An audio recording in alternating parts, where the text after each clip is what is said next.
I accidentally ruined my brother's wedding. Really, I want to make a funny joke, but everything turned out as usual. I said one thing that shouldn't have been said, and now the bride doesn't talk to me at all. My brother says he'll forgive me someday, but I can see in his eyes that he hates me. I feel like a complete freak. I accidentally ruined my brother's wedding. That's not me exaggerating or being dramatic. That's literally what happened. I was supposed to be the funny, supportive younger brother who kept things lighthearted during the most important day of his life. Instead, I managed to say the one thing no one should ever say in front of a bride, her family, and about 150 guests. And the worst part? I thought it was going to be hilarious. I thought I was being clever. But the second the words left my mouth, the room fell silent. My brother's face dropped, and I swear I've never felt smaller in my entire life. To this day, his wife refuses to talk to me, and while my brother says he'll forgive me someday, I can see it in his eyes. Right now, he hates me. And honestly, I don't even blame him. So, let me back up a little. I'm the youngest in my family, the clown, the one everyone expects to bring jokes to the table. My brother has always been the serious one, the planner, the hard worker, the guy who has a life roadmap and actually sticks to it. He's the type who's always been good with money, good with people, good with responsibilities. Me? Not so much. I've bounced between jobs, gotten into stupid situations, and yeah, made a fool of myself more times than I can count. I guess I kind of leaned into that role, you know? Like, oh, don't worry, I'll lighten the mood. So, when it came time for his wedding, I naturally thought, well, what's my job here? To make everyone laugh, obviously. To make sure the whole thing isn't just stiff formal speeches and polite smiles. Except, newsflash, that wasn't my job. That wasn't what anyone needed. And if I just kept my mouth shut, my brother and I would still be on good terms. In the weeks leading up to the wedding, I kept joking about how I was going to do some epic best man speech. Except, here's the kicker, I wasn't even the best man. That role went to my brother's college friend, which made sense.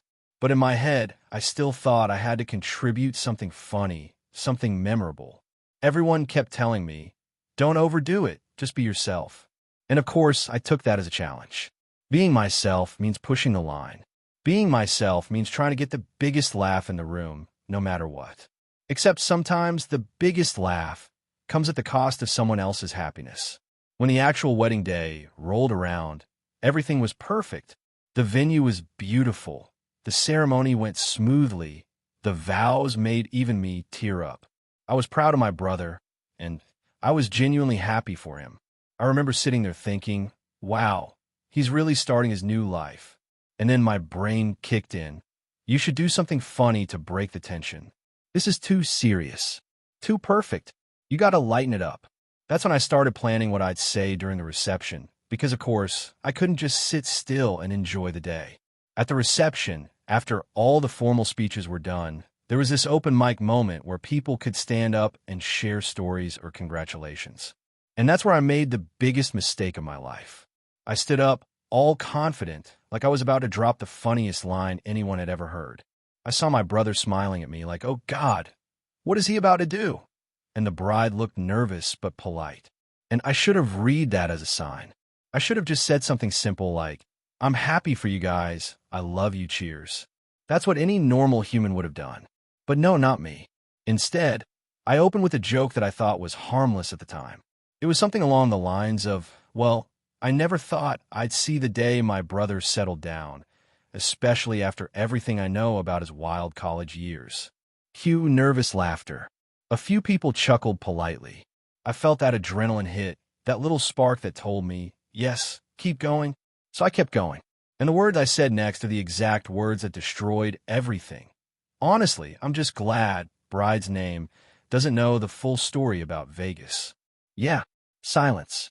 Like absolute dead silence. You know that sound when a microphone screeches and everyone winces? It was like that, but with human energy. Every face in the room turned to me. My brother's smile vanished instantly. The bride's expression went from polite to pure ice. Her family? They looked like they wanted to physically throw me out. And the worst part was, I froze. I didn't explain, I didn't laugh it off, I didn't clarify that there was no story in Vegas. Because there wasn't. It was literally just me trying to sound funny and mysterious. But by saying it out loud, I made it sound like my brother had some scandalous secret from his bachelor days, and that his new wife was being kept in the dark. In that moment, I could feel every ounce of blood drain from my face. My brother looked like he wanted to kill me. The bride didn't say a single word. She just stood up, walked out of the room, and her mother followed right behind her. And then the murmurs started. People whispering, people exchanging looks. The kind of atmosphere you can't just recover from. And me? I just sat back down like the world's biggest idiot, wishing I could disappear into the floor. The rest of the night was a blur. The bride eventually came back, but she didn't look at me once. My brother gave me this glare that honestly hurt more than if he'd punched me in the face. And when I tried to apologize, he just shook his head and said, "Not now." I ended up leaving early because the weight of what I'd done was unbearable. Even when I got home, I couldn't stop replaying it in my head, thinking, why did I think that was funny? Why couldn't I just shut up? And here's the thing, it wasn't just about the joke. It was about timing, about how I chose my brother's most important day to try and make myself the center of attention. It wasn't about making people laugh. It was about me needing validation, and that realization hit hard. I turned one of the happiest days of his life into a moment of awkward tension, and that's something I can't take back. To this day, my brother barely speaks to me unless he has to. His wife refuses to acknowledge me. My parents are disappointed, but try and stay neutral. And me? I just sit with this pit in my stomach, knowing that one stupid comment cost me my relationship with my brother. So I'll end this part with the same question I keep asking myself. Was I just being a fool, or was I being selfish? What do you think? Would you ever forgive someone for ruining your wedding with a joke like that? After the wedding disaster, I thought the worst part was the silence in that room after my so-called joke. But it turned out that silence followed me everywhere for weeks. I don't think I've ever felt so isolated, so unwanted, and so aware of how badly I had messed up. You know when you do something embarrassing in high school and you can't sleep at night because your brain replays on a loop? Multiply that by 100. Add in the fact that you've shattered your brother's trust on what's supposed to be the happiest day of his life, and that was me. Every time I closed my eyes, I heard my own voice saying, "Honestly, I'm just glad she doesn't know the full story about Vegas." And then I'd see the look on his face, that instant transformation from smiling groom to furious, betrayed brother. It was like a film reel on repeat, and I couldn't stop watching. The day after the wedding, I tried to reach out. I sent him a text, something simple like, "I'm so sorry, I don't know what I was thinking." He didn't reply. Not a word. I figured, okay, maybe he's busy with honeymoon stuff. Maybe he'll cool down. But then I realized they hadn't even left for their honeymoon yet. They had a whole brunch plan with close family the next morning, and, of course, I was technically invited. But when I showed up, I felt like a ghost. Everyone was talking quietly, laughing, smiling. And then I walked in, and it was like the air just thickened. My mom gave me this small, forced smile, but my dad didn't even look at me. My brother? He avoided me completely. And his wife, I swear, she looked at me like I had personally spit in her face. I sat at that table for 20 minutes, trying to act normal, and then I left without even eating. No one stopped me. No one said goodbye. Later that day, my mom called me. She's always been the peacekeeper in our family, the one who tries to smooth things over. She said something like, "You know you really hurt your brother, right?" And I said, "Yeah, I know, I'm sorry." But then she said, "It's not just him. You embarrassed her. You embarrassed her family. They think you were hinting at something real." And that's when it hit me. People actually believed my stupid joke. They thought I was exposing some dark secret about my brother's past. It wasn't just me making an idiot of myself. It was me planting doubt in a bride's mind on her wedding day. I tried to explain. There was nothing in Vegas. I just made it up. I thought it would be funny. And my mom sighed and said, "Well, it wasn't funny. It was cruel." That word stuck with me. Cruel. Because I never thought of myself as cruel. Immature, sure. Inappropriate, definitely. But cruel? That cut deep. For the next few days, I couldn't bring myself to do anything. I went to work, came home, sat in my room, and just stared at the ceiling. My friends texted me like, "Hey, how was the wedding?" And I couldn't even answer. I didn't want to admit what I'd done. The idea of saying out loud, "Oh, I ruined it by making a joke about a Vegas trip that didn't exist was too humiliating. So I just ignored them. I isolated myself because honestly, I didn't feel like I deserved to have fun or be around people. Then came the part that really broke me, the honeymoon. I assumed that once they left for their trip, things would calm down. I thought they'd be too busy enjoying themselves to think about me. But a week into their honeymoon, my brother texted me, and it wasn't the message I hoped for. It was short, cold, and to the point. He said, "I don't know what you were thinking, but you hurt Bride's name badly. She thinks you tried to sabotage the wedding. Until she's ready to forgive you, don't contact us." That was it. No, I'll talk to you later. No, we'll work it out. Just don't contact us. I stared at that message for what felt like an hour. My hands were shaking. My chest felt tight. I wanted to throw my phone against the wall, but I didn't. I just sat there, reading it over and over again, realizing that my own brother saw me as someone who tried to sabotage his marriage. And maybe, in a twisted way, he was right. I didn't mean to sabotage it, but my actions had that effect. I wasn't thinking about him or his happiness. I was thinking about me, about being funny, about being remembered.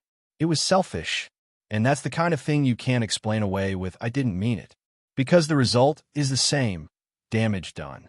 When they came back from their honeymoon, I tried again. I sent flowers to their place with a note that said, "I'm sorry for everything. I love you both." No reply. Then I tried calling, straight to voicemail.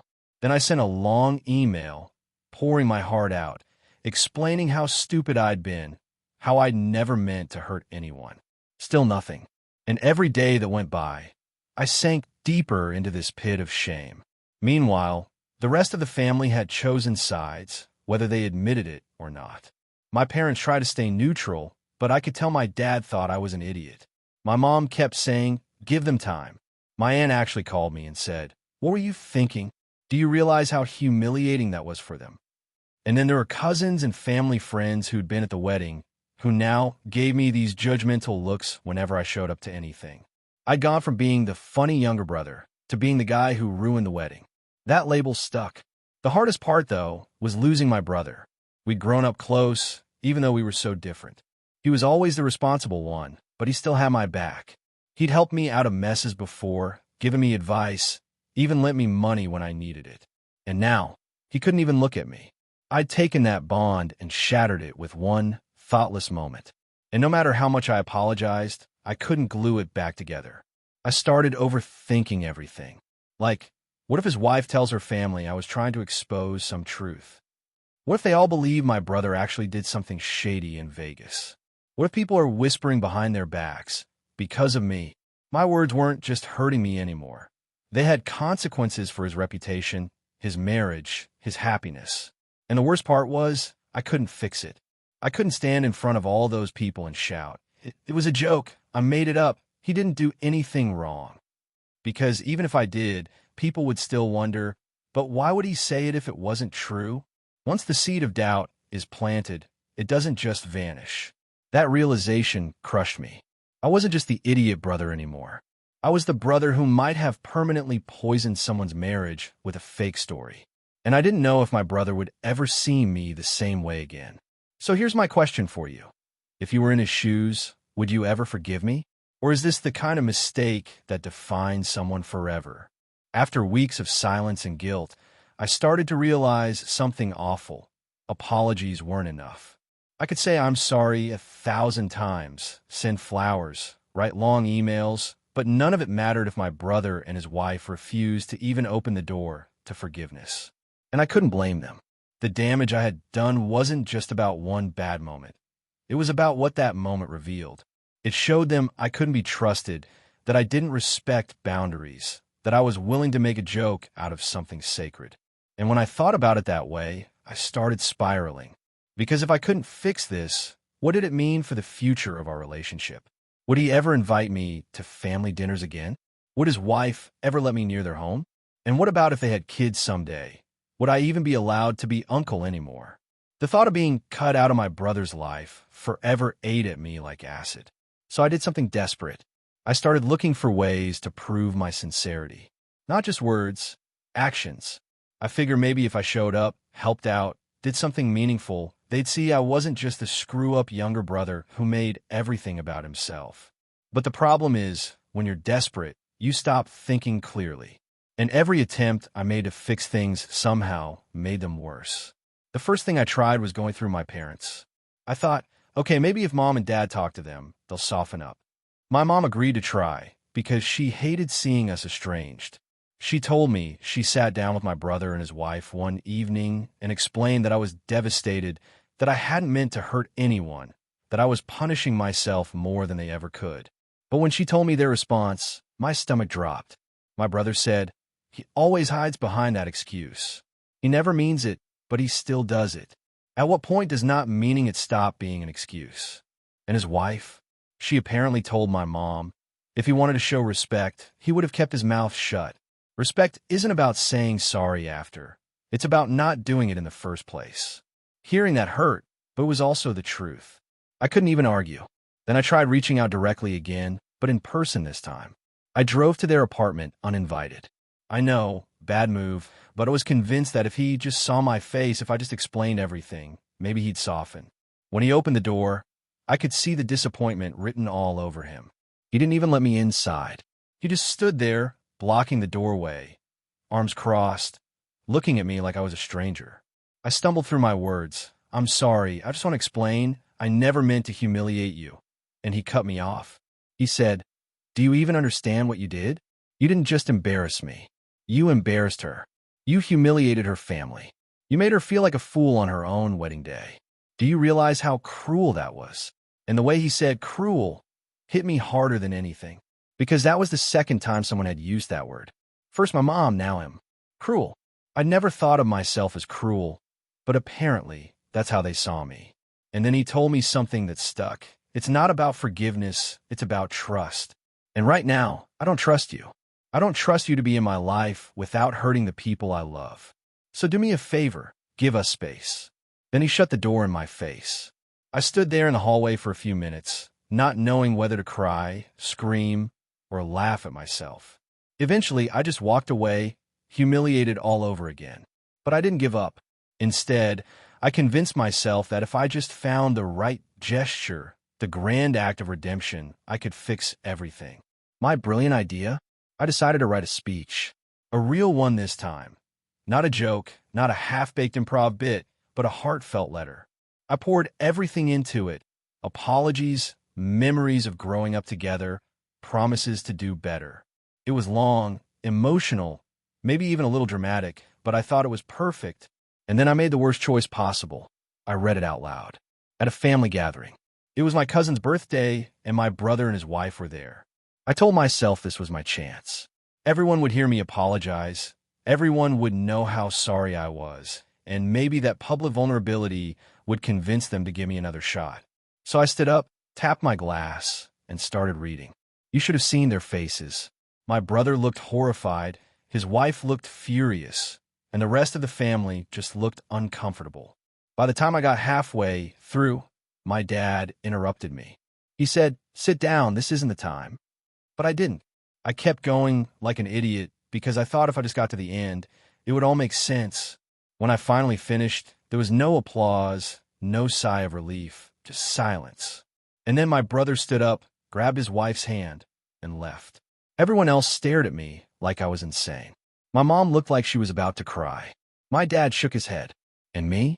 I felt like I had just dug my own grave deeper. After that night, my phone lit up with messages from relatives. Some were sympathetic. "I know you're trying, but you need to stop pushing." Others were harsh. "You're making everything worse. Leave them alone." And the truth was, they were right. I wasn't fixing anything. I was smothering them with my guilt, forcing them to deal with my need for forgiveness instead of giving them the space they asked for. It wasn't about me anymore, but I kept making it about me. That's when the guilt really started eating me alive. I couldn't focus at work. I couldn't sleep. I couldn't even enjoy the things I used to. I kept replaying every detail of the wedding, every failed attempt to apologize, every word my brother had said. And I started to wonder, what if I really did ruin everything permanently? What if this wasn't just a rough patch, but the end of my relationship with my brother? The idea of growing old and not being close to him anymore terrified me. At some point, I even considered writing a letter to his wife directly. Not a public one, not a family stunt, just a private message. But every time I drafted it, I deleted it. Because what could I possibly say? Sorry for making you question your marriage on your wedding day. There aren't enough words in the English language to undo that kind of damage. And I was terrified that if I reached out again, she'd just see it as another selfish move. So I did the only thing I could think of. I went quiet. I stopped texting, stopped showing up, stopped trying to force my way back into their lives. I figured maybe, just maybe, if I gave them enough time and space, they'd come around. But even then, the silence was brutal. Every family event felt incomplete. Every holiday dinner had this invisible wall between us. I'd sit there pretending to eat, pretending to laugh, but inside I was screaming. I just wanted things to go back to how they were. But I knew that wasn't possible. Not fully. Not ever. And here's the part that really scares me. Deep down, I don't know if I deserve forgiveness. I don't know if I deserve to be in their lives again. Because what I did wasn't just a mistake. It was selfish. And selfishness is hard to erase. So here's my question for you. If someone hurt you in front of everyone you love, not once but over and over while trying to fix it, would you give them another chance? Or is there a point where forgiveness just runs out? Tom didn't fix anything. If anything, it just made the distance between me and my brother feel more permanent. Weeks turned into months, and then months started stacking into a year. And in that whole stretch of time, nothing really changed. He didn't call me. His wife never spoke a word to me. Every family event became a minefield. Birthdays, holidays, Sunday dinners. Mom tried to invite everyone, but the second we were in the same room, the air turned heavy. People would smile and laugh, but there was this tension underneath, like everyone was waiting for me to say something stupid again. I felt like the villain in my own family story. The first big holiday after the wedding was Thanksgiving. Normally, it was the one time of year when everyone got together, cooked too much food, argued about dumb things, and ended the night laughing. But that year, I walked into the house and immediately felt the shift. My brother and his wife were already there, sitting at the table. I tried to greet them. He gave me a nod. Nothing more. She didn't even look at me. It was like I was invisible. I sat down across from them, and the whole dinner was silent on that end of the table. Every time I spoke, I felt like I was forcing it. My mom kept trying to include me in conversations, but my dad was unusually quiet, and the whole thing just felt wrong. At one point, I looked up and caught my brother watching me, but it wasn't the kind of look I wanted. It wasn't forgiveness. It wasn't even anger anymore. It was disappointment. Cold, permanent disappointment. That's when it hit me that maybe the damage wasn't temporary. Maybe this was the new normal. After dinner, I tried to approach him privately. I thought, maybe one-on-one, away from the table, he'd soften. But he didn't. I told him, I miss you, man. I just want to fix this. And he said, you can't fix it. You can only stop making it worse. So just leave it alone. That crushed me. Because what do you do when the person you love tells you the best thing you can do is stay away? Christmas wasn't any better. Mom begged everyone to be civil, to make it a nice holiday. But when I showed up, I realized my brother and his wife had already opened gifts with the family earlier in the day, without me. They'd come, celebrated, and left before I even arrived. My mom admitted she'd arranged it that way to avoid drama. That broke me in a whole different way, because it meant my parents were working around me like I was the problem that needed to be managed. I wasn't part of the solution, I was the issue. By the time the next year rolled around, I started noticing changes in how people treated me outside of immediate family too. Cousins who used to joke with me didn't text back as often. Friends of the family who had been at the wedding gave me polite but short conversations whenever we crossed paths. It was like the story of the wedding speech had become my identity. Not the guy who cracked jokes, not the younger brother, just the one who ruined the wedding. And the thing is, I kept telling myself, just wait. Time heals everything. But time wasn't healing. It was solidifying. Every event, every ignored text, every awkward silence was cementing my mistake deeper into the foundation of our family dynamic. I started to wonder if maybe they didn't even want me there anymore, but no one wanted to say it outright. The breaking point came on my brother's birthday. Normally, birthdays were casual, pizza, cake, maybe a few drinks. But this time I wasn't invited. At first, I thought maybe they just weren't doing anything. But then I saw pictures online.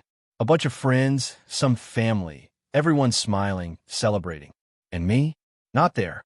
I asked my mom about it, and she said, quietly, I think they just wanted something small. But I knew that wasn't true. It wasn't small. It was big. It just didn't include me. That's when it really sank in that I'd lost my place in his life. The guilt turned into paranoia after that. I started overthinking everything. If he had good news, like a promotion at work or a trip planned, I wasn't sure if I'd even hear about it. If something bad happened, I wasn't sure if I'd be told. I was no longer part of the loop. I was on the outside, looking in, and it hurt in ways I can't even explain. The hardest part was my mom. She tried so hard to keep the peace, but I could see how much it hurt her to watch her sons drift apart. She'd drop little hints. You should give your brother a call, or he's still your family. And I'd nod, say I'd try, but inside I knew the truth. It didn't matter how many calls I made. If he didn't pick up, I was powerless. And he wasn't picking up. Eventually, I started pulling away too. Not because I wanted to, but because being around them was too painful. Every time I saw them together, laughing, living their lives, I felt the gap between us like a physical wound. And when they started posting about future plans, vacations, house hunting, I realized something terrifying. They were building a life that didn't include me. They were moving forward, and I was stuck in the shadow of a single mistake. It's strange how one moment can change everything. One sentence, one joke, and suddenly the course of your life shifts. I went from being part of my brother's story to being written out of it. And the worst part is, it's not like I don't understand. If I were him, I don't know if I'd forgive me either. I don't know if I'd want the person who humiliated me at my wedding around my wife, my family, my future kids. That realization is like swallowing glass. So now, every holiday, every family gathering, I show up out of obligation, but I feel like a stranger in my own family. I keep my head down, make small talk, and try not to take up space. Because the more I try, the worse it gets. And the more I stay silent, the more invisible I become. Sometimes I wonder if this is permanent. If I'll be 50 years old, still sitting at family tables, watching my brother laugh with everyone else, while I just sit there, quiet, carrying the weight of what I did decades ago. Sometimes I wonder if the gap will just grow so wide that one day they'll stop inviting me at all. And maybe that would be easier for them, for me, for everyone. But deep down, I still hope. I still hope that one day something will shift. That maybe he'll look at me and remember the brother I was before that night. That maybe time will soften the edges after all. I don't know if that's naive or if it's the only thing keeping me from completely giving up. So here's what I'll ask you. Do you believe some mistakes are unforgivable, no matter how much time passes? Or is there always a chance, even years later, to rebuild what was broken? It's been a long time since that wedding, but the truth is, I still feel like I'm standing in that reception hall, microphone in hand, watching the faces around me freeze after I open my mouth. I've lived so many days since then, gone through new jobs, new apartments, even new relationships, but no matter what I do, I can't shake that one moment. It feels like it branded me. It's the first thing I think about when I wake up, the last thing I think about before I fall asleep. People say time heals all wounds, but some wounds just scar over and stay with you. Over the years, I've had to face the reality that maybe my brother will never fully forgive me. He's civil now, at least on the surface. We can stand in the same room without it exploding. He'll nod hello, maybe ask me something basic like, how's work? But it's mechanical, like a stranger making small talk. The warmth, the closeness we used to have, it's gone. And his wife? She hasn't said a single word to me since that night. Not one. She looks through me like I'm made of glass. And honestly, I can't even blame her. The hardest part is seeing the milestones of his life unfold without me. They bought a house last year. Everyone went over to see it to help them settle in. I wasn't invited. I only found out because my mom accidentally mentioned it later. They had a big barbecue in the backyard with friends and family, pictures all over social media. My brother smiling, holding a beer, his wife laughing with their friends, and me scrolling on my phone, realizing I wasn't even considered. That's when I understood. I hadn't just ruined a day, I had ruined my place in their lives. It hit even harder when I heard they were expecting their first child. My mom told me in a hushed tone, like it was some secret I wasn't supposed to know yet. She said, "Don't say anything. They're not ready to tell everyone." And I realized I wasn't part of the everyone anymore. I wasn't part of their circle. My brother is going to be a dad, and I don't even know if I'll ever get to meet my niece or nephew. The thought of being erased from that kid's life before it even begins makes my chest feel hollow. I've done a lot of thinking since then. About myself, about why I said what I said, about why I've always played the clown. I think I used humor as armor. Whenever I felt insecure, whenever I felt like I didn't measure up to my brother, the successful one, the responsible one, I tried to be the funny one. I thought it was my role, my value. But humor without boundaries, without empathy, isn't really humor. It's cruelty disguised as a joke. And that's what I did. I disguised cruelty as humor, and I destroyed something sacred in the process. I've been in therapy since then. I've had to unpack a lot of ugly truths about myself, like how my need for attention often overshadowed my ability to be present for other people, like how I confused being memorable with being meaningful, like how I let my insecurity about being the less successful brother push me into self-sabotage and, worse, sabotage of others. Therapy hasn't fixed everything, but it's given me perspective. It's taught me that apologies aren't about expecting forgiveness. They're about owning the harm you caused, even if forgiveness never comes. I've apologized in every way I know how. Words, gestures, silence, space. Nothing has worked, and maybe nothing will. I can't force him to forgive me. I can't demand a spot in his life. All I can do is live with the consequences of what I did. That's the hardest part, accepting that sometimes you don't get a second chance. Sometimes the punishment is permanent. And yet, there's still this tiny part of me that holds on to hope. Maybe not today, maybe not this year, maybe not even in this decade, but maybe one day, when he's older, when the sting has faded, when the weight of life has shifted, maybe he'll look at me differently. Maybe he'll remember the brother who used to play video games with him until 2 a.m., or the one who stayed up all night helping him move into his first apartment, or the one who always, despite everything, loved him. Maybe he'll let me back in, or maybe he won't. Maybe he'll raise his kids without me. Maybe I'll be the relative they hear about but never meet. Maybe I'll always be on the sidelines of his story, watching but never part of it. And if that's the case, then that's my cross to bear, because I earned it. I don't know how this ends. I don't know if one day he'll call me, or if one day I'll get an invitation to something that matters. I don't know if I'll ever be uncle again. But I know this. I'll never forgive myself if I don't keep trying, in whatever small ways I can, to be better. Even if he never sees it, even if he never cares, I have to be better than the person who thought ruining his wedding day was funny. Because if I don't, then that moment defines me forever. So this is my final confession. I ruined my brother's wedding, and in doing so, I ruined my relationship with him. I've spent years trying to fix it, and maybe I never will. But I'll carry that weight because it's mine to carry. And maybe one day, if he ever sees me not as the villain of his story, but as the flawed, stupid brother who never stopped loving him, maybe then there'll be a chance. Until then, all I can do is wait. So let me leave you with this. If you were me, would you keep trying, or would you let go and accept the silence? And if you were him, could you ever forgive, even after all this time?